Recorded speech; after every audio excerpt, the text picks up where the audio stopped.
world of Beaufort, South Carolina in the early 1840s was a place of deep, unspoken contradictions. It was a landscape of breathtaking beauty, where ancient oak trees draped in Spanish moss stood as silent sentinels over vast green fields. The air itself was a complex mixture of sweet magnolia blossoms and the damp, earthy scent of the salt marshes that bordered the town. This was a society built on a foundation of immense wealth, a wealth that was cultivated and harvested not by the gentlemen planters who owned the land, but by the hundreds of enslaved men, women, and children whose labor was the true engine of the Low Country's economy. It was a world that presented a flawless, polished face to the outside, a face of grace, honor, and Christian virtue, but beneath that serene surface lay a brutal reality of absolute power and profound human suffering. At the very pinnacle of this society stood the Hargrove family, and at the head of that family was Edmund Hargrove. At 35 years old, Edmund was the picture of antebellum aristocracy. He had inherited the sprawling Willoughby Plantation, all 3,000 acres of it, from his father 7 years prior.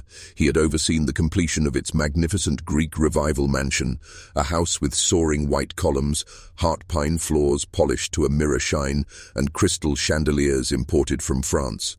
Edmund was tall and broad-shouldered, with a calm, commanding presence that inspired confidence and respect. He served on the town council, was a deacon in the local church, and his word in matters of business and society was considered as good as gold. To the world, he was the epitome of a southern gentleman, fair but firm, devout and dedicated to the preservation of his family's legacy and the social order that supported it. But within the walls of his own home, a different man existed. Edmund was married. To Katherine, a woman from a Charleston family of comparable wealth and status. Their union, arranged to consolidate the power and influence of both families, was on the surface a perfect match. Katherine was beautiful, educated, and skilled in all the arts of managing a grand household. Yet 6 years into their marriage, there were no children.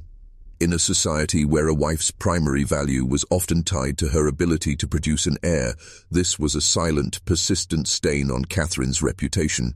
She felt the weight of this failure acutely, enduring the pitying glances and the whispered conversations that ceased the moment she entered a room. She sensed a growing distance in her husband, a part of him that remained locked away, inaccessible to her. She attributed it to his disappointment, to the pressures of managing his vast estate, never imagining that the truth was far more dangerous and complex than she could conceive.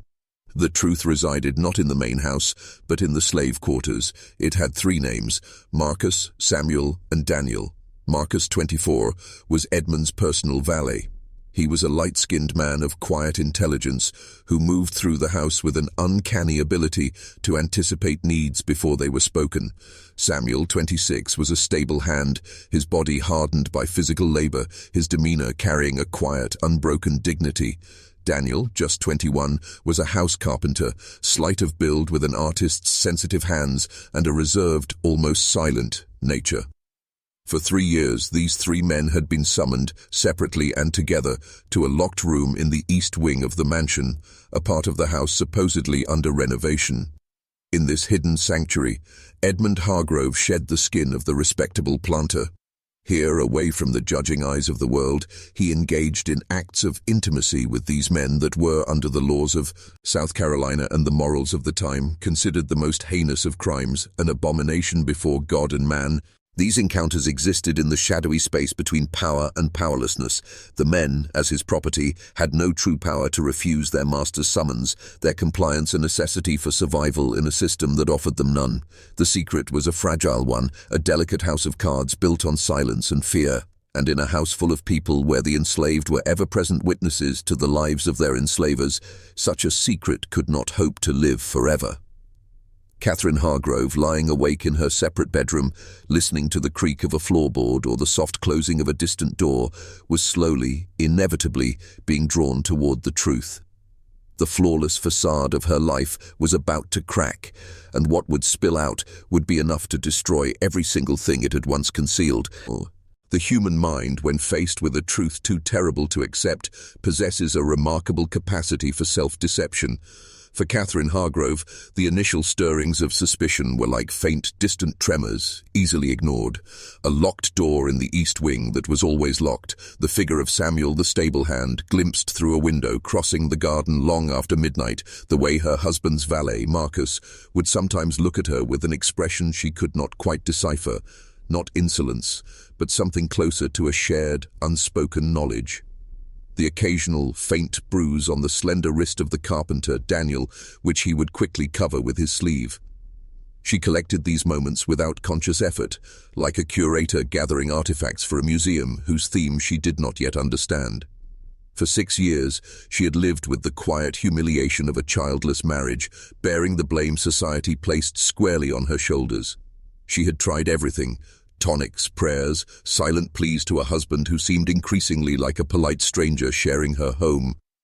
His physical distance she attributed to the immense pressures of running the plantation, his emotional absence to her own failure to provide him with an heir. It was a narrative that, while painful, was at least familiar and within the understood boundaries of her world. The catalyst for her awakening was not a single event, but a slow, dawning realization that the pieces of evidence she had collected did not fit the story she'd been telling herself. The locked door was not just a quirk, it was a barrier. Samuel's nocturnal movements were not random, they were purposeful. The look in Marcus's eye was not pity for her, but a reflection of a secret he shared with her husband. The puzzle began to assemble itself in her mind, forming a picture so monstrous, so fundamentally opposed to everything she had been taught to believe about men, power, and God's natural order, that her psyche recoiled from it. To entertain the notion was to risk the complete annihilation of her reality. Yet the alternative, to continue living in the gilded cage of a lie, to feel her worth erode day by day while her husband lived a hidden parallel life, became an increasingly intolerable prospect. The very training that had made her a perfect lady, her powers of observation, her ability to read the subtle currents in a room, her understanding of social hierarchies and the unspoken rules that governed them, was now turning against the master of the house.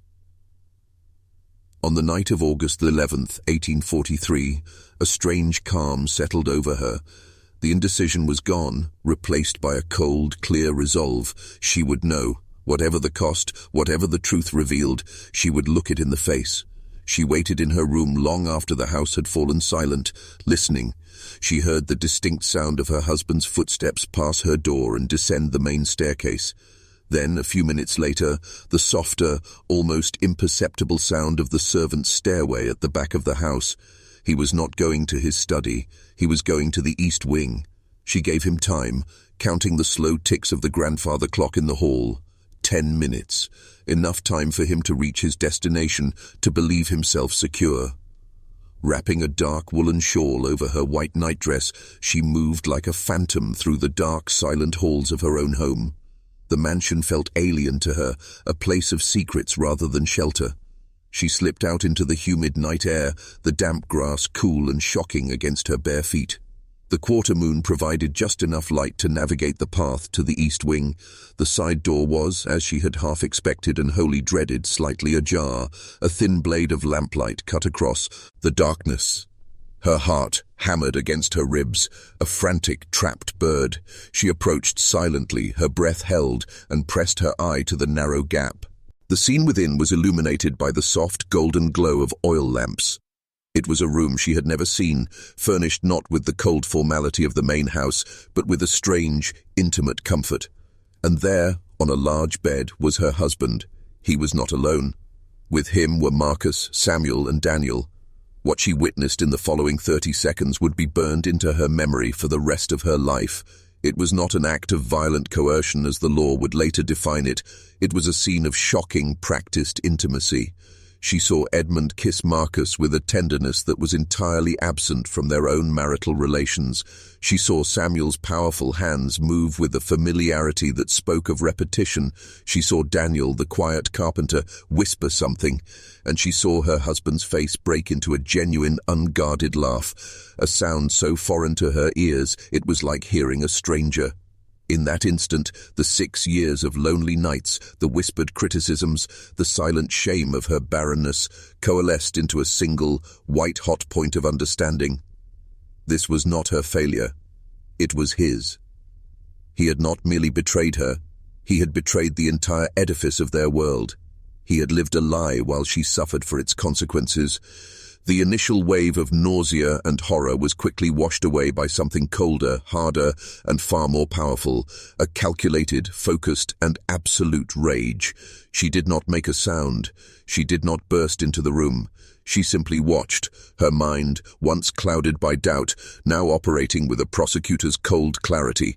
She was memorizing the details, gathering the evidence she would need. She was no longer the victim. She was the architect of his ruin.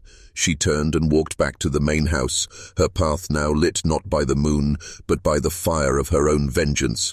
She went directly to her writing desk, her hands perfectly steady. Sure. He lit a candle, drew out a sheet of paper, and began to write. The first of 3 letters was to Sheriff Charles Dunor. The words flowed from her pen, precise, clinical, and damning. She was not writing a lament. She was drafting a warrant for the destruction of a man. The dawn of August 12, 1843, broke over Willoughby Plantation, not with gentle light, but with the grim finality of a sealed verdict. Inside the master bedroom, Edmund Hargrove slept the shallow, troubled sleep of a man whose life was a carefully balanced deception. The first thing he saw upon waking was the crisp white rectangle of paper lying on the floor just inside his door. A cold dread, immediate and instinctual, seized him. He rose, picked it up, and broke the seal. As he read his wife's words, the room seemed to tilt around him. The sentences were not hysterical, they were forensic. She described the room, the lamplight, the positions of the men, the specific intimate acts she had witnessed. She had seen everything, and she had already sent identical letters to the sheriff and to his mother. The paper trembled in his hand. His mind, usually so sharp and commanding, scrambled for purchase. For a wild moment he considered flight. He could saddle his fastest horse, take what gold he had in the house, and disappear into the wilderness. But the practicality of the thought collapsed almost as soon as it formed. Where would he go? His identity was Willowbrook. His name, his power, his very existence were inextricably tied to this land, this house, this social position. He was a creation of this system, and he could not survive outside of it. His next thought was confrontation. He could go to Katherine, try to explain, to bargain, to somehow make her see reason. But reason had no place in this. The evidence was irrefutable. He walked to her bedroom door and knocked softly. There was no answer.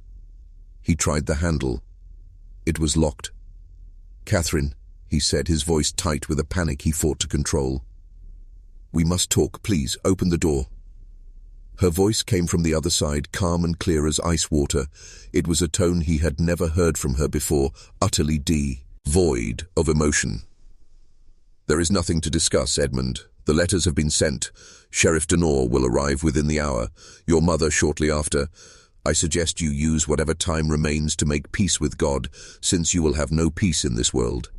He pressed his forehead against the cool, solid wood of the door, a prisoner already feeling the walls of his cell. "Please, Katherine," he implored, the desperation leaking into his voice. "I can explain." Her reply was swift and surgical, each word a nail in his coffin. "Explain, explain how you have spent 3 years defiling yourself and your slaves. Explain how you have made a mockery of our marriage and our name.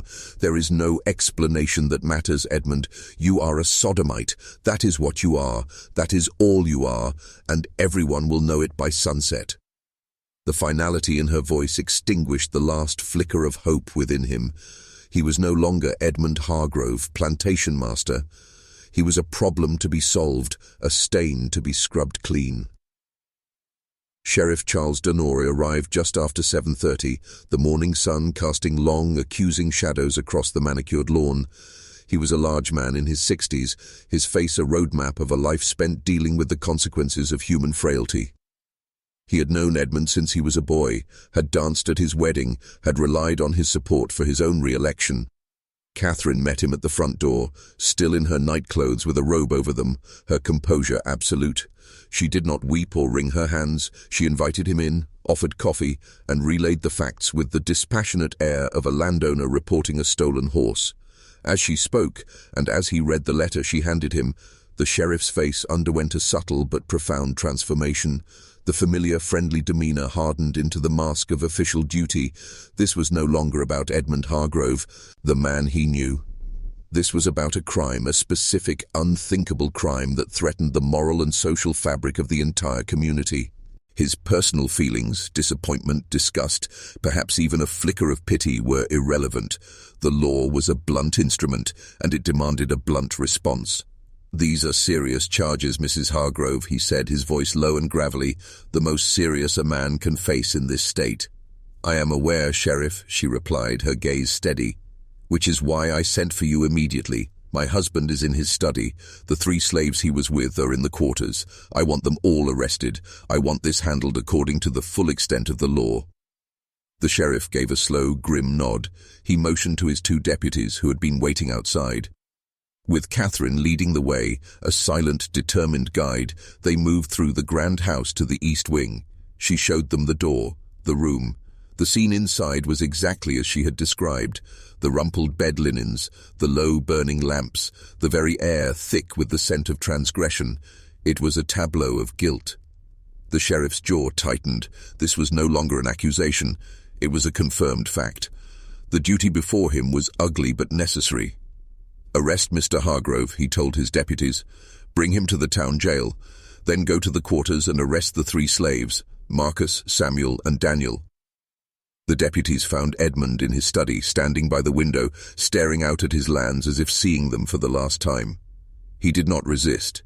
He turned, held out his wrists for the cold iron shackles, and said nothing. As they led him past Katherine in the hallway, he met her eyes. Her gaze was impenetrable. "I hope you understand what you have done," he said, his voice hollow. "This will destroy you as much as it destroys me."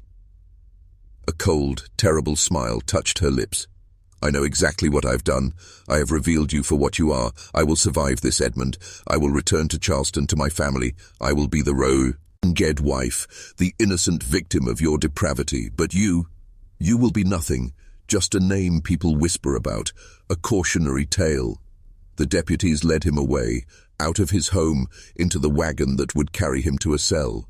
The fall was complete. The destruction of the man was underway, and the machinery of the law and the community, once set in motion, would not stop until its work was done. The arrest of Edmund Hargrove did not simply ripple through the town of Beaufort. It struck the community like a physical blow, a seismic event that shattered the established order. News traveled with a swiftness that defied the era's limitations, carried not by newspapers, which would remain silent for decades, but by the urgent, hushed voices of house servants, the grim pronouncements from the sheriff's office, and the frantic gossip exchanged over garden fences and in the general store. The name Hargrove, once synonymous with power and stability, was now a byword for the most unspeakable vice. In the parlors of the elite, women spoke in horrified whispers behind their fans, their shock laced with a perverse thrill. In the taverns, men debated the specifics with a gruesome curiosity, their voices a mixture of outrage and grim satisfaction. The church deacons gathered, their faces stern, already discussing the necessary spiritual purification of their congregation. This was not merely gossip, it was a collective psychological recalibration. The community, which had looked up to Edmund Hargrove, now had to violently expel him from its collective identity. He was no longer one of them. He was a pathogen, a corrupting influence that had to be isolated and destroyed to protect the whole. This process served a critical social function. It reinforced the boundaries of acceptable behavior by making a brutal example of someone who had dared to cross them. His fall was a lesson for every other man in Beaufort about the absolute limits of their power and the terrifying speed with which privilege could be revoked. The scandal was so potent because it attacked the foundational myths of their society, myths of masculine honor, Christian piety, and racial superiority. Edmund had violated them all in the most intimate way possible. Meanwhile, a different, more terrifying reality folded in the slave quarters. The arrival of the sheriff's deputies to arrest Marcus, Samuel, and Daniel sent a wave of paralyzing fear through the community of the enslaved. Their guilt was a foregone conclusion. In the eyes of the law, they were not men capable of will or desire. They were property that had been used for an illicit purpose. Their arrest was a formality, a procedural step in the ritual of their master's destruction. As they were dragged away in chains, their families could only watch in silent, helpless terror. They understood the grim calculus of power. The men were not just facing punishment, they were being set up as sacrificial scapegoats. Their fate was sealed the moment Katherine Hargrove looked through that door. The legal process for them would be a swift and brutal pantomime, a necessary act of violence designed to publicly cleanse the community of the sin it attributed to Edmund. The entire town now held its breath, waiting for the next act in this grim drama. The public spectacle of a trial, a theatre of power where the soul of a man and the lives of 3 others would be offered up to appease the outrage of a society whose own foundations were built upon a much greater and more enduring crime. The week between the arrest and the trial was a strange, suspended period in Beaufort, a collective holding of breath. The town existed under a pall of grim anticipation. Normal business continued, but conversations were hushed and revolved around a single, shocking topic. The Hargrove name, once spoken with respect, was now uttered in a tone of scandalized disbelief. Edmund Hargrove remained in the town jail, isolated in a cell, a fallen king in a concrete cage. He was permitted no visitors except his lawyer, a beleaguered man named Jameson, who had little to work with beyond the bleak facts of the case. There would be no defense against the charges, only a desperate plea for mercy that no one was inclined to give. Edmund spent his days in a state of numb shock, the reality of his situation a heavy weight he could not shrug off. The world he had ruled was now arrayed against him, and the walls of his cell were a physical manifestation of the social prison he had entered. For Katherine, the days were a whirlwind of strategic activity. She had moved out of Willowbrook and into the town's best hotel, where she received a steady stream of sympathetic visitors. She played her part to perfection, the wronged wife, dignified in her grief, her composure speaking volumes of her strength and virtue in the face of her husband's depravity. She met with the prosecutor, providing him with every detail he needed to build an airtight case. Her calm, factual demeanor made her testimony all the more damning. She was not a hysterical woman making wild accusations. She was a reliable witness, a pillar of the community courageously exposing a festering corruption. She had successfully cast herself as the heroine of this tragedy, ensuring her own social survival while orchestrating her husband's ruin. Her letters to her family in Charleston had already secured her a place to go, a life aft, a Willowbrook. She was cutting her losses with a surgeon's precision.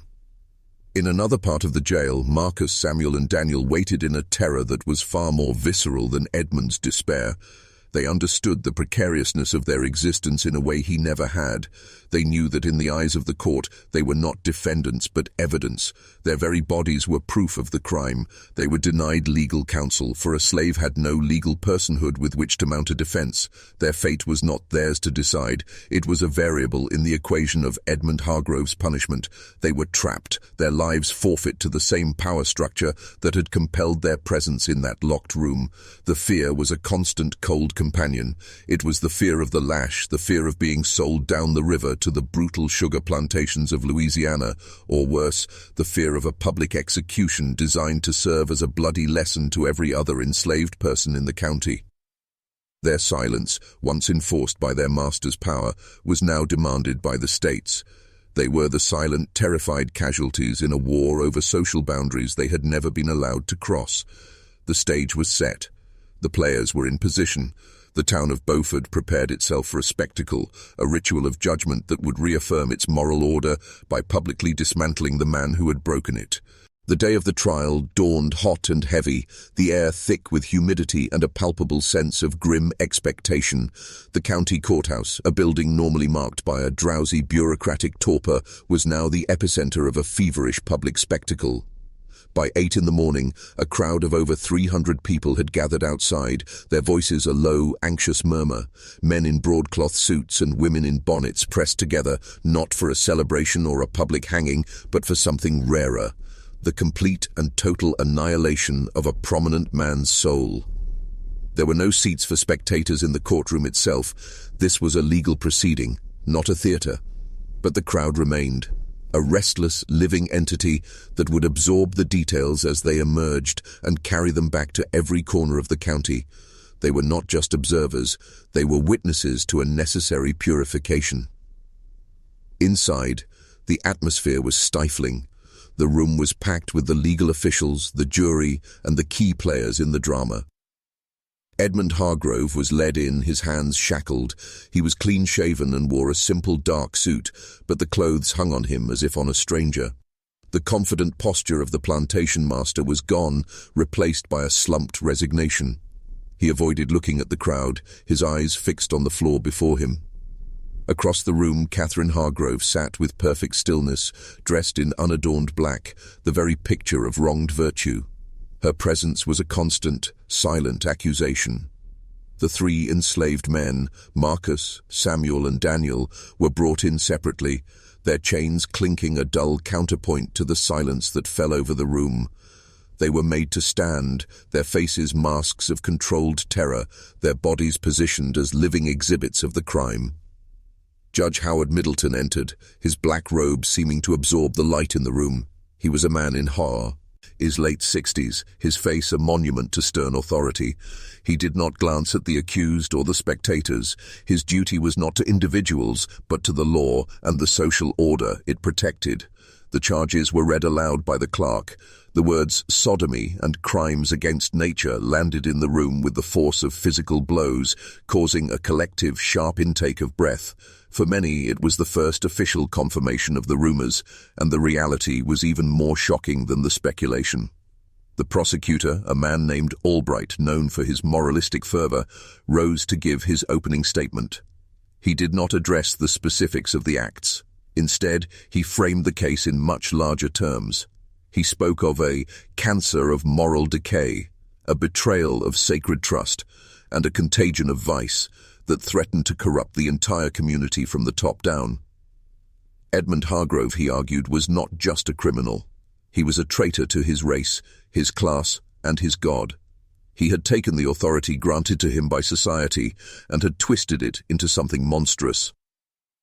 The presence of the enslaved men in the courtroom was not to prosecute them as willing participants, but to highlight the depth of Hargrove's depravity. He had corrupted the very property he was sworn to manage and had dragged them down into his own sin. Albright's speech was not a legal argument. It was a sermon, and the jury was his congregation. He was preparing them not merely to convict a man, but to cast out a demon. The trial had begun, and it was clear from the start that its purpose was not to determine guilt, but to perform a public execution of a reputation. The prosecution's case was a swift, brutal, and meticulously orchestrated affair. There would be no cross-examination of the enslaved men, for their testimony was deemed irrelevant in a case against a white man. Instead, the entire case rested on two pillars, the physical evidence and the unimpeachable character of Katherine Hargrove.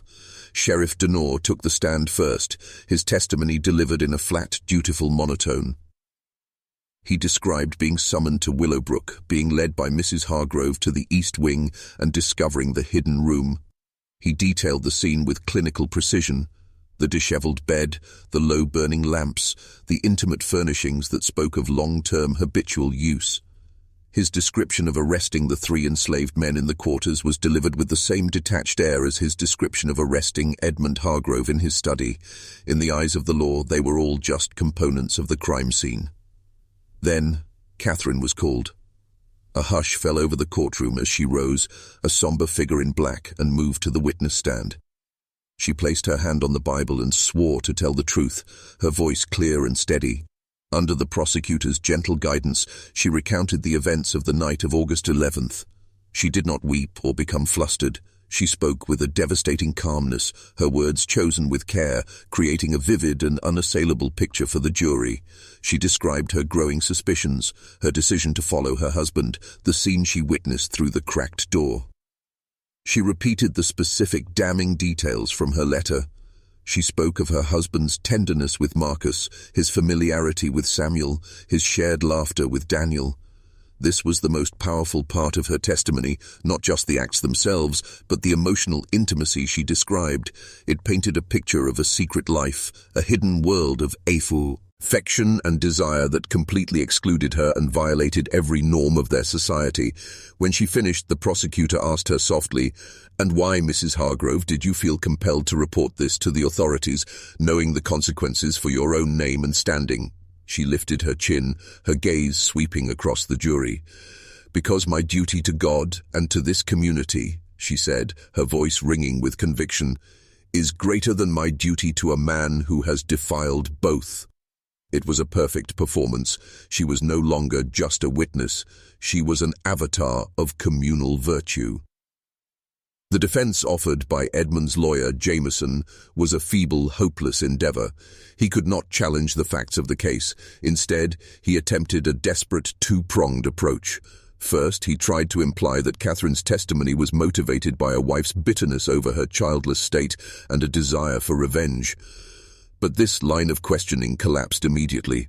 Katherine's composure and the corroborating physical evidence made her appear anything but a hysterical or vindictive woman. Second, Jameson argued that the enslaved men, as property, had no will of their own, and that Edmund's actions, while morally repugnant, were a misuse of his property, not a capital crime against the state. This was a catastrophic miscalculation. The prosecutor rose in rebuttal, his voice dripping with contempt. "A misuse of property," he thundered. "Is that what we call this abomination?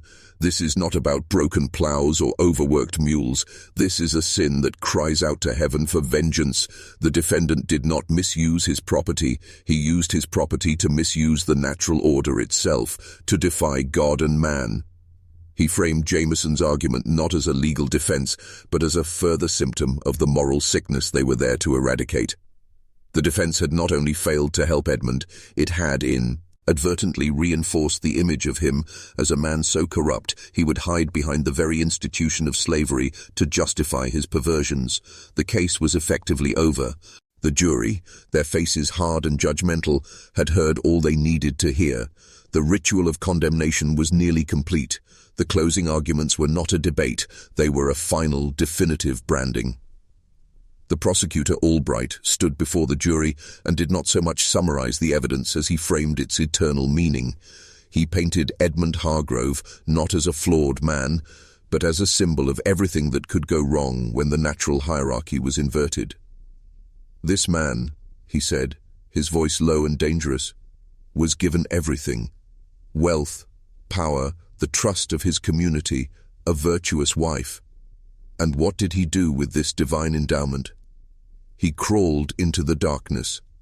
He chose not the sanctity of his marriage bed, but the corruption of the slave quarters. He sought companionship not with his equals, but with those whom God and nature have placed under his command. He paced slowly before the 12 men, making eye contact with each one. This is not a crime of passion, it is a crime of philosophy. It is a deliberate, sustained rebellion against the order of creation. If a man of his standing can fall so far, what hope is there for the rest of us? What message does it send to every other man, to every other slave, if this is tolerated?" He pointed a damning finger at Edmund, who sat with his head bowed, a broken effigy. "You are not just judging this man. You are drawing a line in the sand for all of South Carolina. You are telling the world that there are some lines that cannot be crossed, some sins that cannot be washed away. The soul of this community demands a verdict that echoes through the generations. It demands guilty." There was a brief, pathetic interlude as the defense attorney Jameson made his final plea. His voice was thin, stripped of all conviction. He spoke of a tragic moral failing, of a good man led astray by unnatural impulses, and he begged the jury for mercy, for a punishment that would allow for penitence rather than annihilation. The words sounded hollow and academic in the charged atmosphere. The plea for mercy was an admission of guilt, and the jury was not in a merciful mood. They had been tasked not with understanding a man's weakness, but with excising a cancer. Judge Middleton's instructions to the jury were brief and unequivocal. He outlined the law regarding the capital crime of sodomy, his voice a dry, legal drone that somehow made the proceedings even more terrifying. The law was a stark, unyielding instrument, and he was merely its mechanic. The jury filed out, and the waiting began. But this was not the tense, uncertain wait of a close trial. The outcome was a foregone conclusion. The murmuring in the courtroom was not about if he would be convicted, but about what would happen next. The crowd outside, sensing the climax was near, grew larger and more restless. The air was electric with a kind of grim celebration. They were about to witness the fall of a giant. The jury was gone for less than an hour. When they filed back in, their faces were set in grim masks. They did not look at Edmund Hargrove. The clerk stood. "Mr. Foreman, has the jury reached a verdict?" "We have, Your Honor. On the charge of sodomy, how do you find the defendant, Edmund Hargrove?" The foreman's voice was loud and clear, carrying to every corner of the silent room. "Guilty." There was no roar, only a collective, satisfied exhalation from the spectators. It was done. The respectable Edmund Hargrove was officially, legally, and socially erased. He was now a convicted sodomite, a man without a future. Judge Middleton did not hesitate. He donned a black cap, a symbol of the ultimate judgment he was about to pass. "Edmund Hargrove," he intoned, "you have been found guilty of a crime so heinous that it defiles the very air we breathe. The law prescribes, and I hereby sentence you to death by hanging." The words landed with a final terrible thud, but then the judge paused, and a different, more cunning cruelty entered his eyes. "However," he continued, "in light of your former standing in this community, and as a final act of mercy, this court will commute your sentence on one condition." He leaned forward, his gaze boring into the broken man before him. "Your punishment will be public. The entire town will witness it, and you, Edmund Hargrove, will be its instrument." A profound silence gripped the courtroom after the judge's pronouncement. The death sentence had been expected, but this twist of a commutation was a new, unsettling variable. Judge Middleton allowed the silence to linger, letting the weight of his next words build. "The law demands a life for this crime," he continued, his voice cutting through the stillness. "But it need not be your life, Hargrove. The court, in its mercy, offers you a path to a continued, albeit diminished, existence. Your sentence is commuted from death by hanging on one condition, that you, yourself, become the agent of the court's justice." He leaned forward, his eyes fixed on Edmund. "You will personally carry out the execution of the 3 slaves, Marcus, Samuel, and Daniel. You will do so publicly, in the town square, 3 days from now. You will be the one to place the nooses around their necks. You will be the one to signal the drop. Their blood will be on your hands, a permanent testament to your sin and your cowardice. This is your punishment. To live, but to live as the man who killed to save his own skin. To live as the physical embodiment of your own corruption. Refuse, and you will hang alongside them." The cruelty of the offer was so exquisite it took a moment for the courtroom to fully comprehend it. It was not mercy, it was a damnation of the soul. Edmund was being ordered to personally destroy the only people who had shared his secret world, the men whose intimacy had just cost him everything. He would have to murder them to prove his own remorse, to reaffirm the very social order he had violated.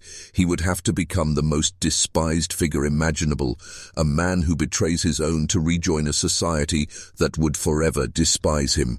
It was a punishment designed not just for the body, but for the spirit. Katherine, watching from the gallery, allowed herself a thin, cold smile. His was better than a simple hanging. This was eternal damnation on earth. The prosecutor nodded in grim satisfaction. This outcome served the community's purpose perfectly. It provided a bloody, cathartic spectacle. It reinforced the absolute power of the master over the enslaved, even in the act of destroying them.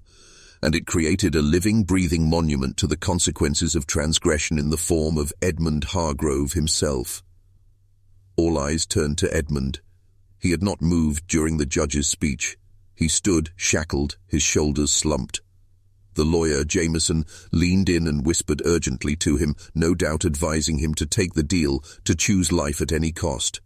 But what kind of life was this? It was a life of utter isolation and self-loathing. To live, he would have to annihilate the last remnants of his true self. He would have to perform a public act of such profound betrayal that it would forever define him. He would be the sodomite executioner, a monster more reviled than a simple murderer. The choice was between a quick, physical death and a long, slow death of the soul. He lifted his head, his eyes hollow. He looked at the judge, then his gaze swept across the faces of the jury and the spectators, all waiting, all hungry for his decision. He opened his mouth, his voice a dry, broken rasp. The word was barely audible, but it carried through the silent room. "I accept." In that moment, Edmund Hargrove died. The man who walked out of that courtroom was a ghost, a hollow vessel condemned to carry out his own eternal punishment. The verdict was delivered, but the true horror was only beginning. The 3 days between the verdict and the scheduled execution were a period of suspended animation in Beaufort. The initial feverish excitement had been replaced by a grim, solemn anticipation. The town square was prepared with a grim efficiency. A sturdy wooden gallows capable of holding 3 men was constructed in the center. It was a raw, new structure, its fresh-cut pine lumber standing in stark contrast to the weathered brick and clapboard of the surrounding buildings. There was no talk of celebration, no carnival atmosphere that could sometimes accompany a public hanging. This was different. This was to be a ritual sacrifice, a somber and brutal liturgy of power and purification. The air was thick with a collective tension, a morbid curiosity about how the drama would finally play out. How would Edmund Hargrove, the broken gentleman, comport himself? Would he break down? Would he show remorse? The spectacle was not just about the deaths of 3 enslaved men. It was about the final public unraveling of a 4th. Inside his cell, Edmund Hargrove ceased to be a man. He became a vessel for a single terrible task. He was provided with food and water, which he consumed mechanically. He did not read. He did not pray. He simply sat on the edge of his cot, staring at the stone wall. The sheriff, making his rounds, observed that Edmund's eyes had taken on a glazed, distant quality, as if he had already left his body behind. He was psychologically detaching, building the necessary walls within his mind to survive the atrocity he was about to commit. He was no longer thinking of Marcus, Samuel, or Daniel as individuals, as men whose faces he knew, whose bodies he had touched. In his mind, they were becoming abstract concepts, obstacles to his own continued breath, problems to be solved. This dehumanization was his only defense against the soul murder that awaited him. In their cells, Marcus, Samuel, and Daniel faced their own end with a stark clarity that Edmund could not afford. They knew the system they lived under, and they understood its logic. They had always been disposable. Now, their disposal would serve a higher purpose, to cement the lesson of Edmund Hargrove's fall. Any hope they might have harbored, that their forced participation would be recognized, that their lives would be spared, evaporated with the judge's sentence. Their fate was to be props in the final act of their master's destruction. The terror was immense, a cold, suffocating weight. They were given no counsel, no comfort. They were men condemned not for their actions, but for their role in a white man's sin. Their silence, which had once been a tool for survival, was now their final, enforced state. The morning of the execution arrived under a grey, overcast sky, as if nature itself was refusing to provide a pleasant backdrop for the event. By dawn, the town square was filled with a crowd of over 300 people, the same number that had gathered for the trial. They stood in quiet, watchful groups, their conversations hushed. There was no jostling for a better view, only a solemn, almost religious stillness. They were there to witness a necessary evil, to see the consequences of sin made manifest, and to return to their homes afterward, reassured of the righteousness of their world. The gallows stood as a stark, wooden promise of order restored. The only thing missing was the players in this final, grim performance. The procession to the gallows was a silent, grim affair. The 3 enslaved men, Marcus, Samuel, and Daniel, were brought out first. They were clad in rough, coarse trousers and shirts, their hands bound behind their backs. Their faces were carefully controlled masks, but a profound terror shone in their eyes. They understood the finality of the moment with a clarity that the crowd, for all its morbid curiosity, could not fully grasp. They were marched slowly towards the wooden platform, the sound of their shackles scraping on the hard-packed earth, the only noise breaking the morning stillness. The crowd parted to let them through, a sea of faces watching their final walk with a mix of pity, judgment, and a grim sense of necessity. They were led up the steps onto the gallows, where 3 nooses, coarse and new, hung waiting. They were positioned each beneath a rope, the rough hemp placed around their necks by a deputy whose face was as stony as their own. Then, Edmund Hargrove was brought out. A ripple of movement went through the crowd. He was a ghost of the man they had known. He was clean-shaven and dressed in a simple, dark suit, but it hung loosely on his frame as if he had shrunk within it. His face was a bloodless, waxy mask, utterly devoid of expression. His eyes were vacant, looking at the scene before him without seeming to register it. He was escorted not by the sheriff, but by the two deputies, his steps slow and deliberate. In his hand he carried a small white flag, the signal he would drop to order the trapdoors released. This was the core of his punishment, to be the active agent, the master delivering one final, fatal command to the men he had once commanded into his bed. He was led up the steps to stand on the platform, facing the three men. For a fleeting second his eyes met those of Marcus. There was no communication, no silent apology, only two. The vast, empty chasm between the living and the already dead. Edmund looked away, his gaze turning inward to whatever desolate place his mind had retreated to in order to survive this.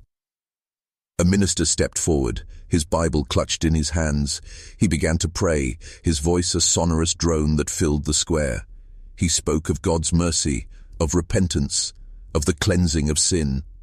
The words rang hollow against the stark reality of the gallows. He prayed for the souls of the condemned men, asking God to forgive them for their part in this great wickedness. He did not pray for Edmund Hargrove. The prayer was not for the living man on the platform, but for the symbol of corruption he had become. The crowd bowed their heads, participating in the ritual. It was the final sanctification of the violence to come, an attempt to drape the brutality in a shroud of divine approval. When the minister finished, he stepped back, his duty done. The square fell into an even deeper silence. All that remained was the final, terrible act. All eyes were fixed on Edmund Hargrove and the small white flag in his hand. The moment of his eternal damnation had arrived. The moment stretched, thick and heavy. The only sound was the rustle of the crowd shifting its weight, a collective nervous intake of breath held in 300 lungs. Edmund Hargrove stood on the platform, the white flag dangling from his limp fingers. He was looking at the three men but not seeing them. He was seeing the locked room in the east wing, the lamplight, the brief moments of escape from the prison of his own life. He was seeing Marcus handing him a glass of brandy, Samuel brushing a piece of lint from his coat, Daniel smiling at some private joke. These were not memories of depravity. They were memories of humanity, of connection, however twisted and power-laden it had been. And now he was being commanded to annihilate them, to prove his remorse by committing the ultimate act of betrayal, to destroy the last living witnesses to his true self. The sheriff, standing at the base of the gallows, gave a curt, almost imperceptible nod. It was time. Edmund's body seemed to move of its own volition. His arm, holding the flag, raised slowly. It was a puppet's motion, jerky and unnatural. His eyes were glazed, fixed on some point in the distant grey sky. He was not here. He had left this shell of a man to perform this final, grotesque duty.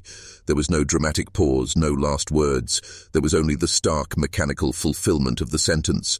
His fingers opened. The small square of white cloth fluttered, tumbling end over end in the still air. It was a pathetic, insignificant thing to command such violence. The sound it made when it hit the wooden planks of the platform was a soft, almost silent tap. But the effect was immediate and horrific.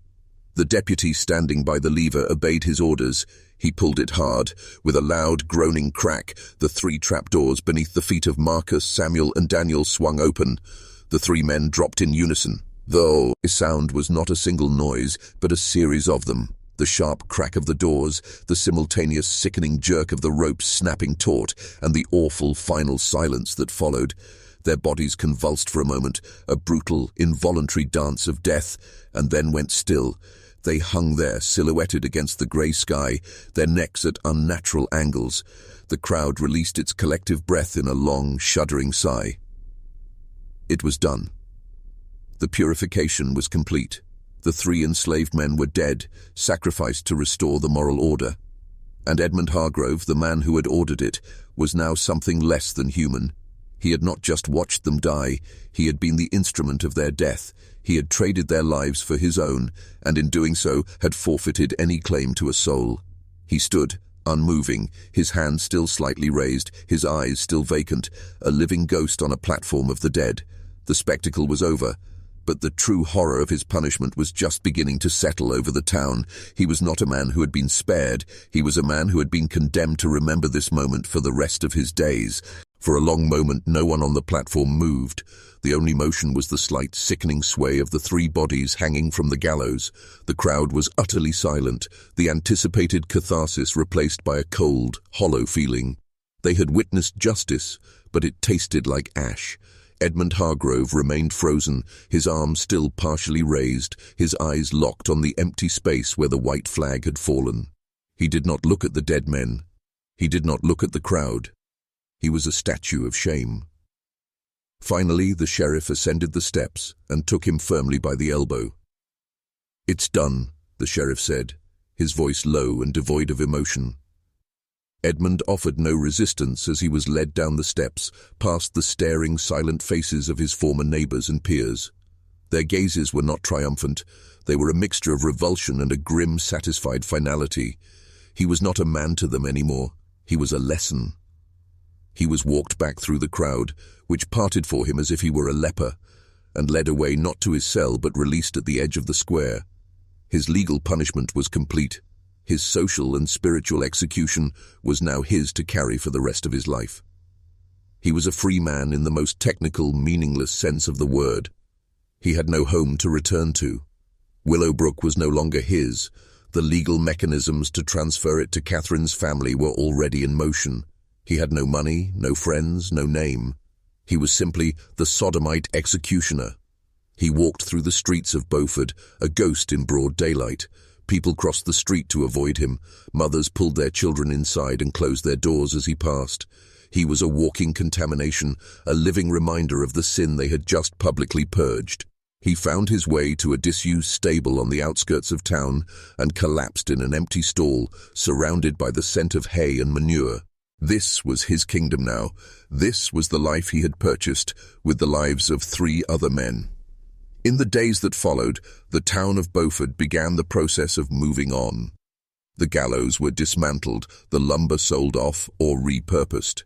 The official story was set in stone. A depraved planter had been justly punished, his corrupted property rightfully disposed of, and moral order restored through a stark and necessary spectacle. The newspapers in neighboring counties carried brief, vague notices of the execution of 3 slaves for unspeakable crimes, with no mention of Edmund Hargrove's role or his trial. The community, having participated in the ritual, collectively agreed to put it behind them. They had drawn a line in the sand, and the tide of their daily lives was already washing over it. But for the enslaved community at Willowbrook and throughout the county, the message was received with a different, more profound terror. It was a stark demonstration that their lives were entirely fungible, that they could be used and then destroyed to settle accounts between white people, to cleanse a conscience, or to reinforce a social hierarchy. The deaths of Marcus, Samuel, and Daniel were a trauma that would be carried silently, a wound that would not heal. The horror of Willowbrook was over, but its shadow would linger for generations. Edmund Hargrove did not leave Beaufort. He became a permanent fixture on its edges, a local spectre. He took up residence in a tumble-down shack near the swamp, a place avoided by decent folk. He survived on what little he could hunt or trap, and sometimes on scraps of food left for him on a tree stump at the edge of town, not out of charity, but as one might leave an offering to a malevolent spirit to keep it appeased. Children dared each other to run up to his shack and touch the door.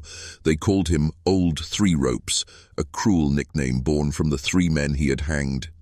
He was a cautionary tale made flesh. If a young man was seen acting in a way deemed unmanly or suspicious, the old women would click their tongues and say, "Mind yourself, or you'll end up like Edmund Hargrove." His existence served a purpose long after the trial. He was a walking, breathing monument to the consequences of transgression. He was never spoken to, only spoken about. His punishment was not imprisonment, it was erasure. He had been surgically removed from the body of the community, and the scar he left was a warning to all.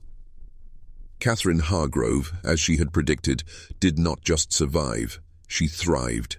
She returned to her family in Charleston, where her story, carefully edited, earned her sympathy and a renewed status as a woman of fortitude and virtue. She was the innocent victim who had bravely exposed a monstrous evil. Within 2 years, she married a wealthy merchant from Savannah, a man older and more pragmatic than Edmund, with whom she would eventually have 3 children. She never spoke of Willowbrook or Edmund again. She had successfully navigated the catastrophe, using the very rules of the society that had constrained her to secure her own freedom and future. She had played the game perfectly, and she had won. The 2 fates could not have been more different. One person was condemned to a life of solitary, visible shame, while the other was rewarded with invisibility and social redemption. It was a stark lesson in the mechanics of power, gender, and survival. Meanwhile, the legal and historical machinery began its work of concealment. The county clerk, acting on orders from Judge Middleton himself, sealed all the trial documents and related records. They were placed in a strongbox with the instruction that it was not to be opened for 80 years. The judge understood that while the public spectacle was necessary for immediate social control, the specific sordid details were a poison to the community's long-term self-image. The official story was sanitized for public consumption. The whispered full truth would be passed down orally for a time, but with each generation, the details would blur, the edges would soften. The goal was to let the memory of the punishment remain as a deterrent, while allowing the specific nature of the crime to fade into a vague, unsettling legend. This was how power managed its own history. It did not erase events. It curated them, sealing away the inconvenient truths that threatened the foundational myths, ensuring that only the approved narrative would be available for future historians to find. The box was locked, the key was hidden, and the town of Beaufort turned its face toward the future, determined to forget what it had done. The years turned into decades. The Civil War tore the nation apart and shattered the world that had created Edmund Hargrove. Beaufort, like much of the South, was left battered and economically broken. The plantation system that had been the bedrock of its society was gone, and with it the absolute power that men like Edmund had once wielded. Through it all, old Three Ropes persisted, a ghost from a dead era haunting the edges of a new one. He was seen occasionally, a gaunt, bearded figure fishing in the swamp or bartering for supplies with a few scrawny pelts. He never spoke.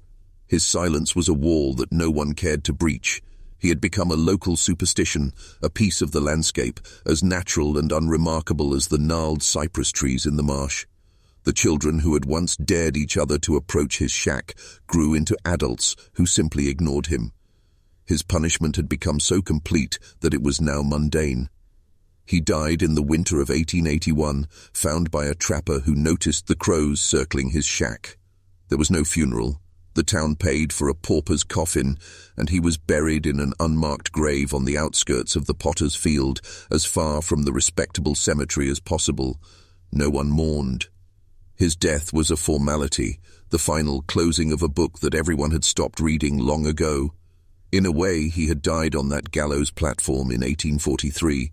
The 38 years that followed were merely the slow decomposition of the shell that was left behind. His obituary in the Beaufort Courier was a single cryptic line. Edmund Hargrove, a former resident, passed away last week. It was the last time his name would appear in print for over 40 years. The community's work of erasure was nearly total. He had been punished, forgotten, and buried, all without ever having to face the complex truth of who he was. The system had required a monster, and it had created one, then disposed of the evidence. With his death, the living memory of the events of 1843 began to fade in earnest. The people who had been there, who had stood in the square and watched the 3 men drop, were growing old. Their children knew only the vague outlines of the story, a dark tale of a bad man and a hanging. The specific, explosive truth, the locked room, the nature of the intimacy, the calculated cruelty of Catherine's revenge and the judge's sentence was too dangerous, too shameful to pass on in detail. It was relegated to the realm of forbidden family knowledge, the kind of story you might whisper to a child to scare them, but never explain fully. The truth was being buried not by a conspiracy, but by the simple human desire to forget a trauma that implicated an entire community in a profound and unsettling cruelty. The strongbox in the county clerk's office gathered dust, its contents a dormant seed of a truth that no one living had any interest in watering. The official, sanitized history was all that remained, and it was more than enough for the people of Beaufort. They had rebuilt their lives, and they had no use for the ghost of Edmund Hargrove. The 20th century arrived, and with it, a new world. The year was 1923. The directive that had sealed the records of the Hargrove case for 8 decades had finally expired. A new county clerk, a young man named Robert Phelps, was tasked with organizing old archives. He was a veteran of the Great War, a man who had seen the mechanized horror of the modern age and had little patience for the romanticized myths of the Old South. He discovered the strongbox, its lock rusted shut, in a forgotten basement vault. The instruction, written in the flowing script of a long-dead judge, intrigued him. He had to use a crowbar to pry it open. Inside, he found a stack of papers, brittle and yellowed with age. There were Katherine Hargrove's original damning letter to the sheriff, the trial transcripts, the judge's sentencing notes, and a few private journals that had been entered as evidence. As he began to read, sitting at his desk in the quiet courthouse, the sanitized legend of Old Three Ropes disintegrated. What unfolded before him was not a simple story of crime and punishment. It was a complex, horrifying tragedy of power, hypocrisy, and human frailty. He read Katherine's cold, precise words and saw not a heroine, but a calculating architect of ruin.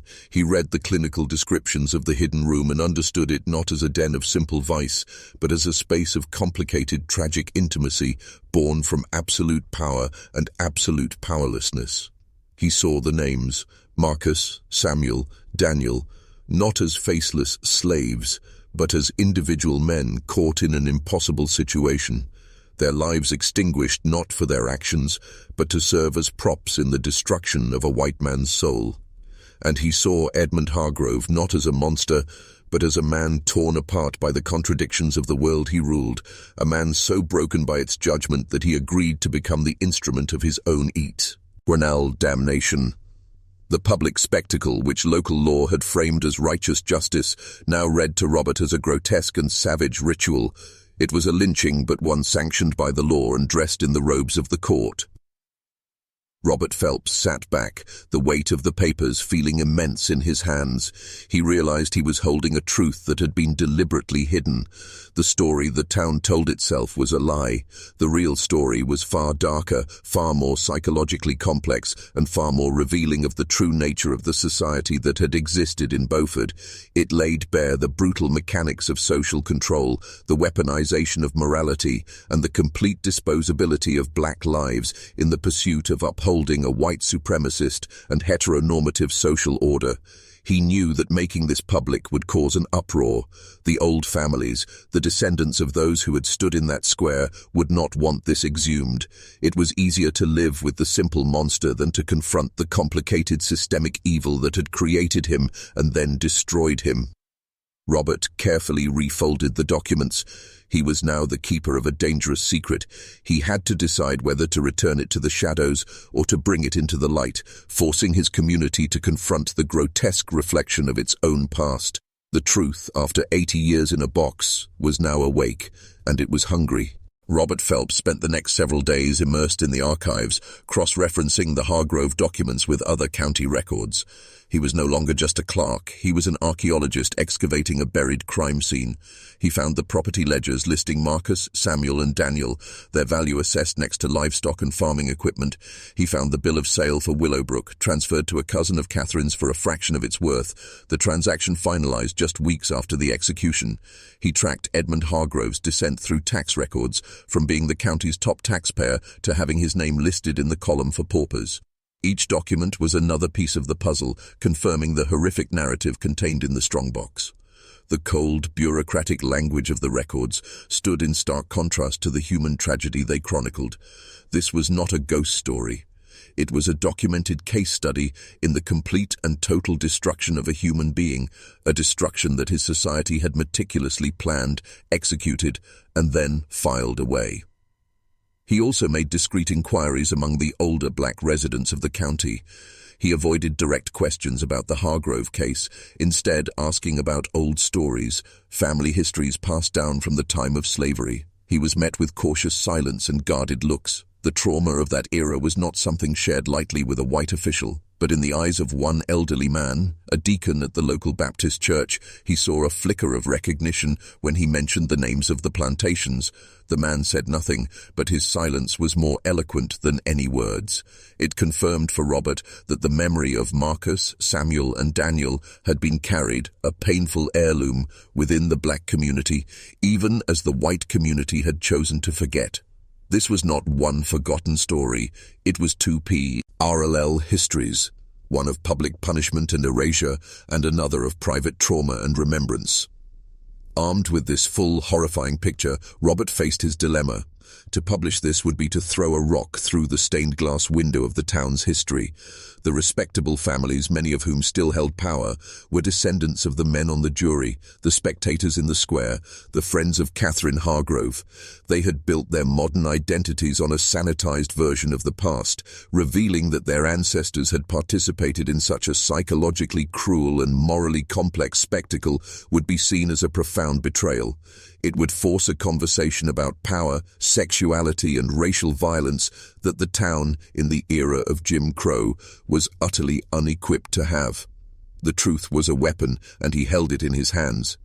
He could quietly reseal the box, letting the secret return to its grave for another century.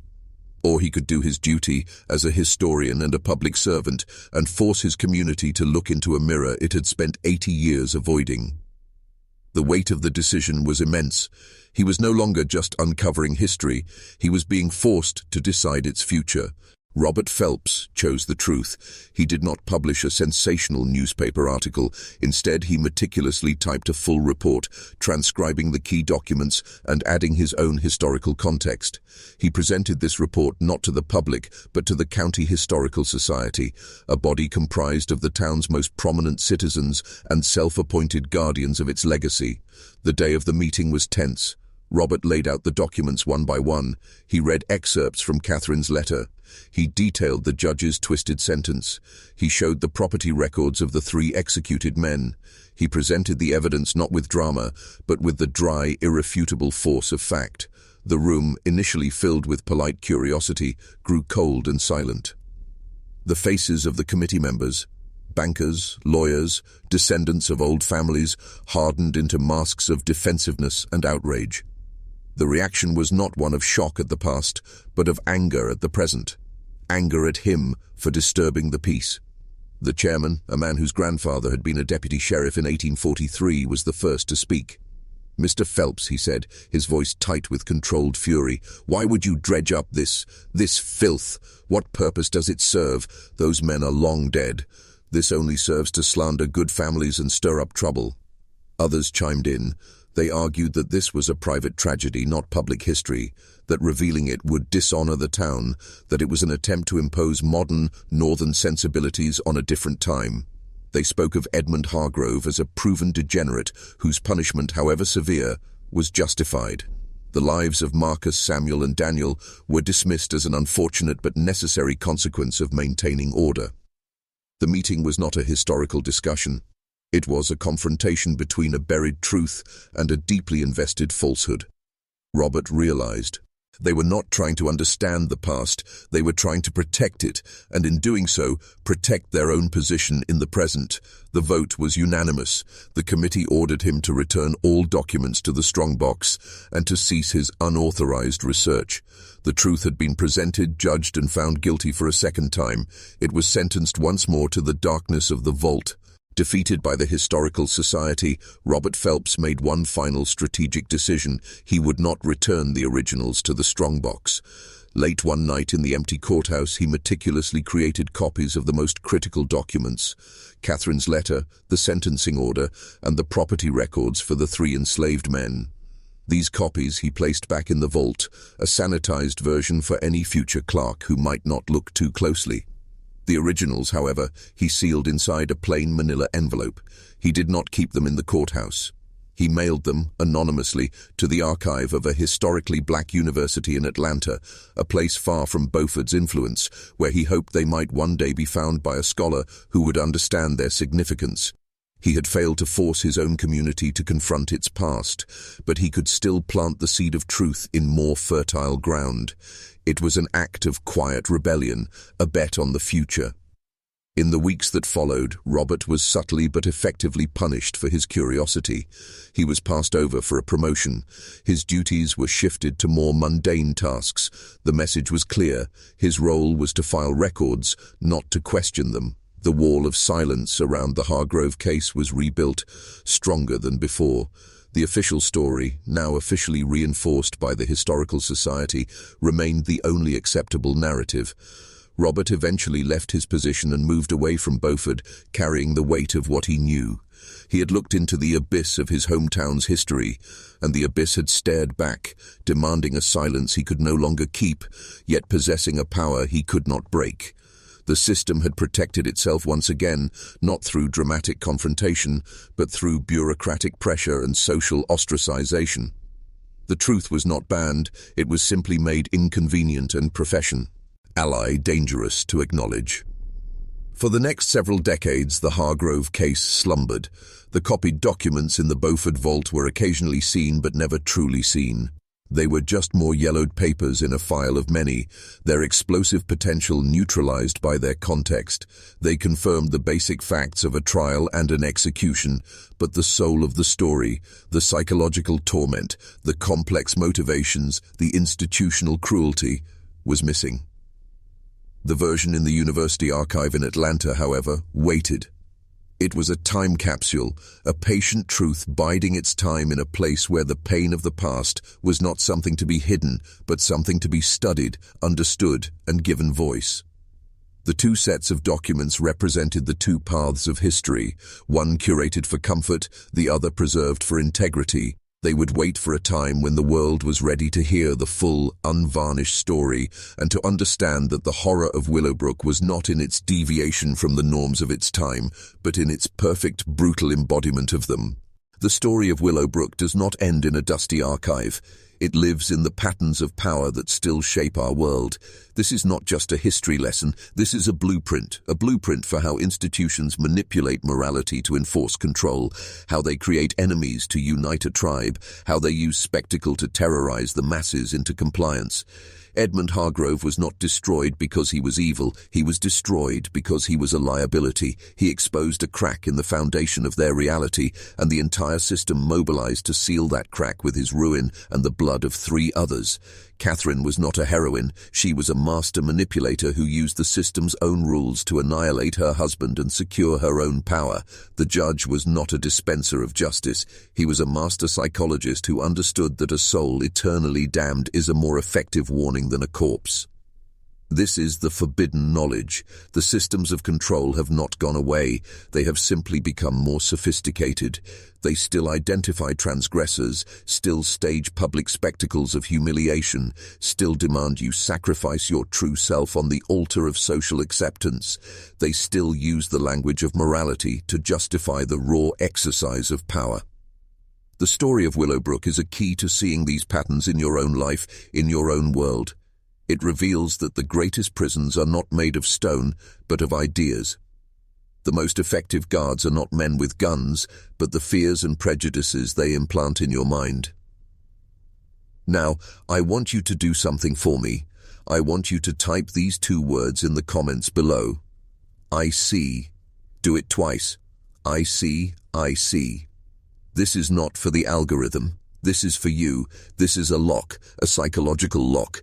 You are acknowledging that the veil has been pulled back. You are stating that you can now perceive the hidden architecture. You are no longer just watching a story. You are recognizing the mechanism. This knowledge is dangerous. It will change how you view every institution, every authority figure, every headline. It will isolate you from those who still sleep. But it will also set you free. This is the end of the story, but it is the beginning of your awakening. The question is, what will you do with this truth now that you can no longer unsee it?